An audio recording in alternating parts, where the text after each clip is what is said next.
Hi students, இன்னைக்கு நம்ம பார்க்க போறது 10th standard maths chapter 5 coordinate geometry ல exercise 5.3 ல 12th sum பார்க்க போறோம். இதுல என்ன கொடுத்திருக்காங்கன்னு பாருங்க. Find the equation of a line whose intercepts on the x and y axis are given below. அதாவது ஒரு ஈக்குவேஷனோட ஸ்ட்ரைட் லைன் ஈக்குவேஷன் வந்து கண்டுபிடிக்கணுமா, ஒரு லைனோட ஈக்குவேஷன் கண்டுபிடிக்க போகிறோம். அந்த லைனுக்கு என்னெல்லாம் கொடுத்துருக்காங்க, எக்ஸ் ஒய் இன்டர்செப்ட்ஸ் வந்து கொடுத்துருக்காங்க. அதாவது எக்ஸ் இன்டர்செப்டும் ஒய் இன்டர்செப்டும் கொடுத்துருக்காங்க. அப்படின்னா அந்த லைனோட ஈக்குவேஷன் என்னவா இருக்கும்? எக்ஸ் இன்டர்செப்ட் ஒய் இன்டர்செப்ட் ரெண்டு இன்டர்செப்ட்ஸ் கொடுத்துட்டாங்கனாலே நமக்கு equation of the straight line கண்டுபிடிக்கிறதுக்கு என்ன ஃபார்ம் யூஸ் பண்ணணும்? இன்டர்செப்ட் ஃபார்ம் வந்து யூஸ் பண்ண போகிறோம். அது ஃபார்ம் யூஸ் பண்ணி அந்த வேல்யூ சப்ஸ்டியூட் பண்ணால் போதும், நமக்கு தேவையான ஈக்குவேஷன் கிடச்சிரும். இப்போ பாருங்கள், சொல்யூஷன் பாருங்கள்.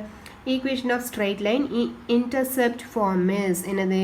X by a plus y by b equal to 1. ஏங்கிறது எக்ஸ் இன்டர்செப்டோட வேல்யூ, பிங்கிறது ஒய் இன்டர்செப்டோட வேல்யூ. இப்போ ஃபர்ஸ்ட் சப்டிவிஷன் என்ன பாயிண்ட்லாம் கொடுத்துருக்காங்க? 4, -6. அதாவது எக்ஸ் இன்டர்செப்ட் வந்து 4, ஒய் இன்டர்செப்ட் வந்து -6. அப்போ இந்த ஈக்குவேஷனில் அப்படியே சப்ஸ்டியூட் பண்ணிடலாமா? That for equation of straight line is x by 4 plus y by -6 equal to 1. இப்போ இந்த ரெண்டுக்கும் எல்சிஎம் எடுப்போம். 4க்கும் 6க்கும் எல்சிஎம் என்னது? 4க்கும் நீங்கள் 6க்கும் எல்சிஎம் பார்த்தீங்கன்னா 2ஆல் டிவைட் பண்ணுறப்போ 2, 3 அவ்வளோதான். எல்லாமே ப்ரைம் நம்பர்ஸ் தான். ஸோ இதோட ஸ்டாப் பண்ணிக்கணும். 2 2s are 4, 4 3s are 12. ஆனால் இங்கே ஒரு மைனஸ் இருக்குது. ஸோ நமக்கு எல்சிஎம் கண்டுபிடிக்கிறப்போ -12 தான் போடணும். ஓகேவா? இப்போ இங்கே 4 இருக்குது, நமக்கு இங்கே கீழே எல்சிஎம் -12 வந்திருக்கு. அப்போ இந்த 4ஐ -12 மாற்றணும்னா எதால் மல்டிப்ளை பண்ணணும்? -3ஆல் மல்டிப்ளை பண்ணணும். அப்போ மேலேயும் -3ஆல் தான் மல்டிப்ளை பண்ணணும். அப்போ -3 × x இஸ் -3x ப்ளஸ் இங்கே -6 இருக்குது, நமக்கு தேவை -12. இதை வந்து -12 மாற்றணும். அப்போது நம்ம வந்து இப்போ -6 வந்து 12 மாற்றணும்னா 2ஆல் மல்டிப்ளை பண்ண போகிறோம். -2ன்னு போட்டோன்னா -6 -2 +12 ஆயிரும். ஆனால் நமக்கு -12 தான் வேணும். ஸோ +2ஆல் தான் மல்டிப்ளை பண்ணணும். -6 × 2 இஸ் -12. அப்போ மேலேயும் 2ஆல் மல்டிப்ளை பண்ணுறப்போ +2y = 1. இப்போ இந்த -12 இந்த சைட் கொண்டு போகலாமா? -12ஐயும் 1ஐயும் மல்டிப்ளை பண்ணால் என்ன வரும்? -12.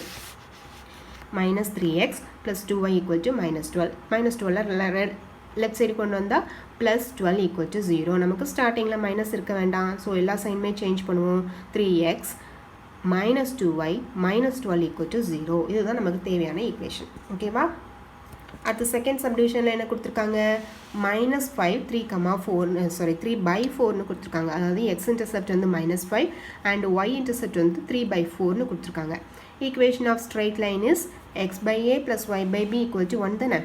எக்ஸ் பை ஏங்கிறது x intercept -5 plus y by பிங்கிறது y intercept 3/4 equal to 1. X by -5 plus 3/4ங்கிறது 4 மேலே கொண்டு போயிடலாம். அப்போ 4 × ஒய் ரெசிப்ரோக்கல் கீழே ஒரு ஃப்ராக்ஷன் இருந்துச்சுன்னா இன்ட்டு போட்டு அதை ரெசிப்ரோக்கல் எழுதிடலாம். அப்போ இன்ட்டு இப்போ ஒய் பை 3/4 இருந்துச்சுன்னா இது எப்படி எழுதலாம்? ஒய் இன்ட்டு இதோட ரெசிப்ரோக்கல் 4/3ன்னு எழுதிக்கலாம். அதாவது 4ஐயும் ஒய்யும் மல்டிப்ளை பண்ணால் 4y/3 அப்படின்னு எழுதிக்கலாம். ஸோ இது மேலே கொண்டு போகிறப்போ 4y/3 = 1. இப்போ -5க்கும் 3க்கும் எல்சிஎம் என்னது? -15. 5ம் 3ம் ப்ரைம் நம்பர்ஸ் தான். ஸோ எல்சிஎம்னா ரெண்டையும் அப்படியே மல்டிப்ளை பண்ணிக்கலாம். 15 இங்கே மைனஸ் இருக்கனால -15. இங்கே -5 ஆல்ரெடி இருக்குது. அப்போ நம்ம 15 மாற்றோம்னா 3ஆல் மல்டிப்ளை பண்ணால் போதும். இப்போ மேலேயும் 3ஆல் மல்டிப்ளை பண்ணுறப்போ 3x. இங்கே 3 தான் இருக்குது. ஸோ இது 15 மாற்றணும்னா 5ஆல் மல்டிப்ளை பண்ணணும். ஆனால் நமக்கு தேவை -15. ஸோ -5ஆல் மல்டிப்ளை பண்ணணும். மேலேயும் -5ஆல் மல்டிப்ளை பண்ண போகிறோம். 4 × -5 என்னது? -20y = 1. இப்போ -15 எங்கே கொண்டு போனால் 1 × -15 இஸ் -15.